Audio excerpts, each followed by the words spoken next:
ছেলের বউয়ের উপর রাগ করেন না। আপনার অনেক অভিজ্ঞতা আছে, বৌমার কোন অভিজ্ঞতা আছে? নতুন এক্সপেরিয়েন্স নাই। বৌমাকে একটু সময় দেন, একটু গুছায় নিতে দেন, পারবে। রান্না ভালো হয় না, পারবে। ঘুম থেকে দেরিতে উঠবে আস্তে আস্তে। আপনাদের সাথে মানায় চলতে পারে না, পারবে, সব পারবে। আপনিও একদিন পারতেন না।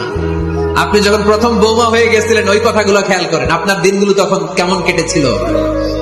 এজন্য পাড়া গায়ের শাশুড়ি আম্মারা, বউদের উপর জুলুম করেন না, অত্যাচার করবেন না। অনেক শাশুড়ি আছে পান থেকে চুন খসলে বদদোয়া দেয় বৌমারে, আছে না নাই?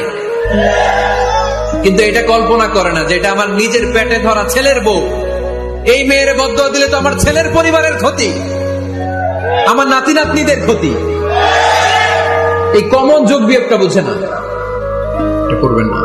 কষ্ট দিবেন না বৌমাকে। খেয়াল রাখবেন, আপনি যদি আপনার বৌমাকে কষ্ট দেন, আপনার নিজের মেয়েটাও বৌমা হয়ে আরেক বাড়িতে যাবে, সেও সেই একই কষ্টগুলো পাবে। এগুলো যখন আপনারে শোনাবে, তখন আপনি শান্তিতে থাকতে পারবেন না। চিল্লায় বলেন ঠিক কিনা? নিজের মেয়ে সকাল 11টায় ওঠে, ওইটার দোষ নাই। বৌমা কেন উঠলো না? ঝামেলা আছে না নাই?